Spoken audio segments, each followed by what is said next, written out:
विधानसभा निवडणुकीचा प्रचार शेवटच्या टप्प्यात आला आहे आणि प्रचाराची रणधुमाळी जोरात सुरू आहे। वडिलांसाठी कुठं मुलगी मैदान आहेत तर कुठं मुलगा मैदान आहेत तर कुठं सहकुटुंब प्रचाराला सुरुवात आहे। आपण आहोत धाराशिव जिल्ह्यातील उमरगा विधानसभा मतदारसंघात आमदार ज्ञानराज चौगुले यांच्या प्रचारासाठी लेक मैदानात उतरली आहे। कसा प्रतिसाद मिळतोय, काय मुद्दे घेऊन जनतेसमोर जात आहे? नमस्कार, मी ॲडव्होकेट आकांक्षा ज्ञानराज चौगुले। खरं तर आत्ताच सांगितल्याप्रमाणे रणधुमाळी चालूच आहे आणि सहकुटुंब प्रचार आणि प्रसार चालूच आहे। त्या माध्यमातून जिथे ज्या ज्या गावभेटी किंवा गावभेटी दौरे होतात त्याच्यामधून महिलांचं म्हणा किंवा युवकांचं म्हणा सगळ्यांचा प्रतिसाद उत्तम आहे आणि झालेल्या विकास कामांच्या जोरावरच ते पुन्हा एकदा आमदार म्हणून ज्ञानराज चौगुले यांना पाहतील असं। तुमचा दिवसाचा प्रचार कसा असतो? सकाळी किती वाजता सुरू होतो आणि शेवटपर्यंत कसं दिवसभराचं शेड्यूल असतं? सकाळी म्हणजे 7 कधी 8 वाजल्यापासून असतं आणि कार्यकर्ते असे आहेत म्हणजे उत्सुक असं म्हणण्यास काहीच अवघड ठरणार नाही। तर 2च ठिकाणी जायचं म्हणतात आणि पूर्ण पदयात्राकडून पूर्ण गावात तरी मंदिरात जा म्हणा किंवा अशा दर्शन आशीर्वाद घेणं खूप गरजेचं आहे आणि माऊलींचा आशीर्वाद घेण्यासाठी तेच प्रवृत्त करतात। तिथूनच कुठेतरी बळ येतं। मग ते 11, 12, 1, 2 असं चालूच राहतं। मग कुठे मिटिंगा बैठका घेऊन आणि मग संध्याकाळी 5 ते पुढे 3 टर्म सलग साहेब आमदार आहेत। लोकांमध्ये काहीसा रोषही पाहायला मिळतो, विकास झाला नाही अशीही बोलणं होतं। तुम्हाला तसा काही अनुभव प्रचारादरम्यान किंवा तुमचा प्रतिसाद कसा मिळतो?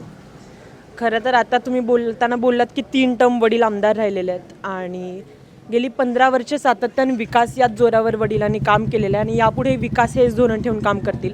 अगदी मुलींचे प्रश्न असतील किंवा युवकांचे प्रश्न असतील, शेतकऱ्यांचे प्रामुख्याने प्रश्न असतील, कोणत्या समाजाचे प्रश्न असतील तर ते नेहमीच इथला जनसामान्यांमधला काय मुद्दा असेल तो मी माझ्या परीने विधिमंडळात मांडीन आणि त्यावर तोडीस उत्तर करण्यास मी सक्षम आहे हे त्यांनी आत्तापर्यंत तरी दाखवून दिलेलं आहे। आणि दुसरी गोष्ट, तुम्ही विरोधकांचं बोललात तर कसं असतं, आत्ता मी आकडा जरूर सांगेन, आवर्जून सांगेन की आत्ता गेल्या फक्त 2.5 वर्षात जेव्हा महायुतीचं सरकार आलं तेव्हा 1850 कोटींचा निधी उमरगा आणि लोहारा तालुक्याला पुरवला गेला साहेबांच्या माध्यमातून।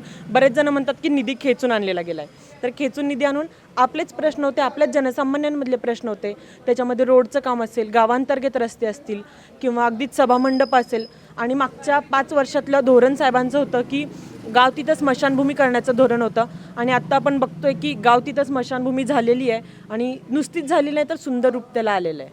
4थ्या वेळेस धनुष्यबाणावर तुम्ही मैदानात आहात, मात्र यावेळी ठाकरे सोबत नाही आहेत। ठाकरे सोबत नाही आहेत असं म्हणलात तुम्ही, पण मी असं म्हणेन की बाळासाहेबांचे विचार नक्कीच सोबत आहेत। म्हणजे भरपूर ठिकाणी असं म्हणलं गेलं की पक्ष हे झाला ते झाला, पण एकनाथ शिंदे साहेबांनी जेव्हा हा निर्णय घेतला, जेव्हा 40 लोक सोबत होते, 40 आमदार सोबत होते, तेव्हा कोणत्याही पक्षाचं काही हे न करता फक्त बाळासाहेबांचे विचार त्यांचेच पायी कामी आहोत हे त्यांनी ठरवून दिलेलं आहे। आणि त्याच जोरावर बाळासाहेबांच्या विचारावरच जे की 80% समाजकारण आहे, 20% राजकारण आहे, त्याच जोरावर चालू असतं आणि 20% राजकारण कुठेतरी निवडणुकीपर्यंत करावं लागतं। लोकसभेनंतर विधानसभेचा हा आखाडा चालू आहे। लोकसभेला महायुतीच्या विरोधात महाराष्ट्राचा कल पाहायला मिळाला, अगदी तुमच्या मतदारसंघातही। विधानसभेला कसं चित्र आहे? खरं तर बघायला गेलं तर सर्वांनाच माहिती की लोकसभा विधानसभा या निवडणुकी वेगळ्या असतात। प्रश्न म्हणजे भरपूर जणांना कोणता एखादं काम असेल ते सरपंचाच्या माध्यमातून होतं, कोणतं काम आपल्या ग्रामसेवकाच्या कामातून होतं किंवा कोणतं काम आमदार ह्याच्या फंडातून होतं किंवा आमदार निधीमधून होतं हे लोकांना अजूनही माहिती नाही आहे। कोणताही एखादा प्रश्न असला हे आमदारांनीच अडवलं आहे, हे खासदारांनीच केलं असं पाहायला मिळतं। पण आत्ता पाहिल्याप्रमाणे ज्या गेल्या 2.5 वर्षाच्या कामात महायुतीचे जे सरकार आहे त्याच कामाच्या जोरावरच सर्व आमदार, जे महायुतीचे आमदार विविध ठिकाणी उभे राहिलेत, त्या कामाच्या जोरावरच त्यांना यश मिळेल अशी विश्वास आहे। विजयाची किती खात्री आहे? 101% 1% मी माझा ॲड केला। तर ह्या होत्या आकांक्षा चौगुले।